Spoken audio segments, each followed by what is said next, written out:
The Philadelphia Eagles have had a great offseason so far, and I truly believe they will bounce back from last year. As you guys should all know, the Eagles season last year was an absolute roller coaster. They started off 10-1 and everything looked good on paper, but they had problems. And that really started to show in the second half of the season when they went ahead and started losing a ton of games that didn't look good whatsoever, and they would go ahead and lose to Tampa Bay in the wild card round. Now, in my opinion, the two biggest flaws with the Eagles last year was dysfunctional coaching and just a dysfunctional linebacker and cornerback room. They would give up so many passing yards last year, and the coaching for Philly last year wasn't great. And so far this offseason, they made a couple of changes, and you know what? I'm kind of confident that the Eagles are going to be able to have a comeback next year and look like a different team than what they did last year. They added some new coaching personnel, they added some new players, and I'm really here to go ahead and break it down. And also, the draft hasn't even happened yet, and you already know how he's going to be trying to add some key pieces that this Eagle team needs. But before I get into it, make sure to like and subscribe. It's very much appreciated. Comment and let me know, do you guys think the Eagles will have a comeback next year? And let's get straight into it. So I feel like the best thing to talk about first is, that dysfunctional coaching staff they had last year. They had Brian Johnson at offensive coordinator. He really wasn't good. And of course, they had that whole fiasco at defensive coordinator. They had a guy named Sean, and then Matt Patricia came in, and that was just an all-around dysfunctional coaching unit. But they got rid of those guys. They got some new guys coming into town, and honestly, I really like these pickups. For offensive coordinator, the Eagles went ahead and hired former Chargers offensive coordinator and former Cowboys offensive coordinator Kellen Moore. Now, it really depends on who you ask about their feelings about Kellen Moore, because me personally, I like Kellen Moore, but some people and Cowboy fans, well, they're not too high on the man. But when you look at some of the stats, I mean, it is good. When he was with Dallas, they were a high-scoring team every year, putting up a ton of points. When he was with the Chargers last year, they were a pretty good offense. When Justin Herbert, Keenan Allen, Mike Williams, when everyone was healthy, they were looking pretty good. And of course, he had all them good years in Dallas. 2021 was definitely his best year in Dallas. They led the league in offensive total yards per game with 407. Total points per game, they also led the NFL with 31. And they were tied in second place for the most passing yards per game with 282.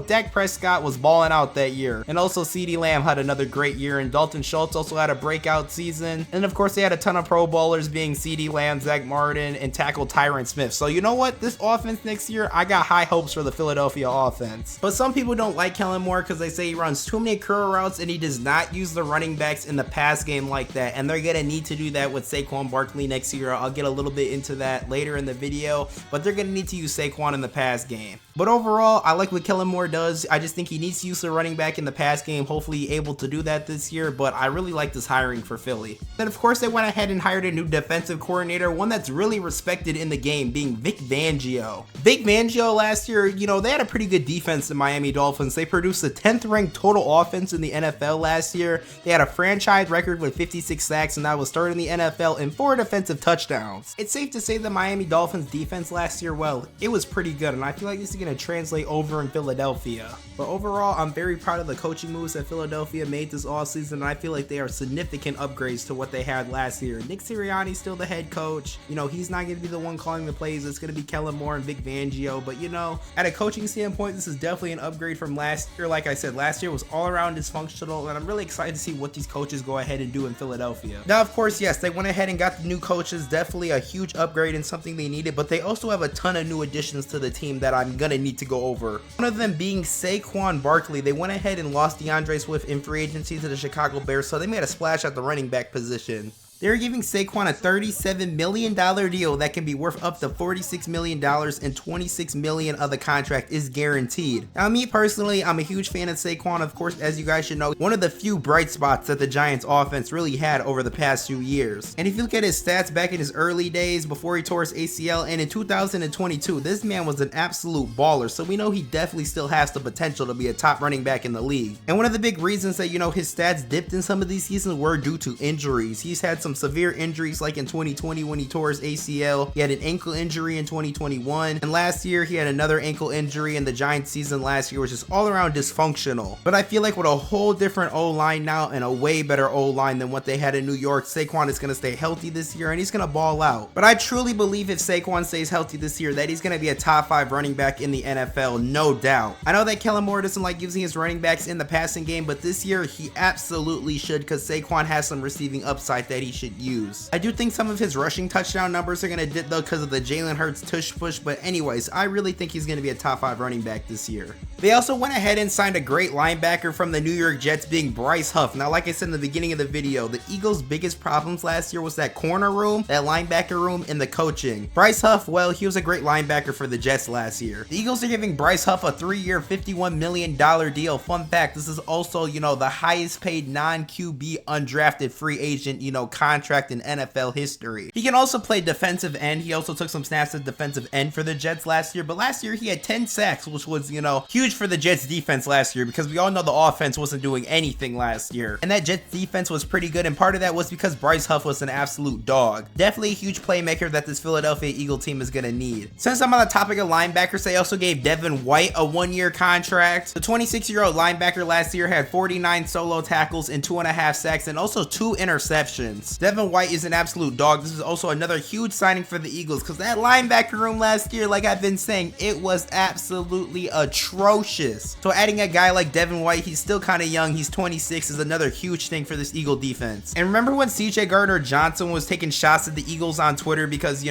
didn't want to give him a new contract and they couldn't agree on one? Well, they must have just shoot that all out the window, because last year he was with the Detroit Lions. He played 3 games, he was injured, he was a free agent again, and Howie Roseman came in. He swooped in and signed CJ Gardner-Johnson to a 3-year deal, because when he was in Philly, he was a great player. He had 6 interceptions and he was doing some great things, and I know the Eagles really missed that this year. And adding this great piece back to the Eagle team is such a good thing. They're definitely going to need this on this defensive side of the football. The Eagles also had some huge losses this offseason. Some of these things are going to suck, such as Jason Kelce, one of the greatest centers, if not the greatest center of all time. He was amazing at that position, and he was just really, really good at it. And, the Eagles tush push this year might not be as effective, but, I feel like they're going to figure out some way so it's still effective even without Jason Kelce. And I find it kind of funny that, Saquon's trying to go ahead and convince Jason Kelce to come out of retirement. So if he did, that would be all around insane. But Jason Kelce is definitely a huge loss. They also lost Fletcher Cox. He went ahead and retired. He was a great defensive tackle. Jordan Davis and Jalen Carter, is their times to officially step up this year, because they are definitely going to need both of those guys this year to go ahead and step up, especially with the loss of Fletcher Cox. And then there's conversation that Hassan Reddick might be getting traded. We really don't know what's going on with that. The Eagles said, the lowest thing they can go ahead and trade is a 2nd-round pick. Originally, reports came out and said that Reddick requested a trade, and then he came out and tweeted that he never said anything like that, but business is business. So it's going to be interesting to see what happens exactly with that. But you know what? The NFL draft hasn't even happened yet, and with the Eagles' first pick that they have in the 1st round, I have a good feeling that they're going to go ahead and select cornerback Kool-Aid McKinsley. I'm pretty certain that's how you say his last name, out of Alabama. He's a great corner, and we all know how bad James Bradberry was last year. I know the Eagles are trying to,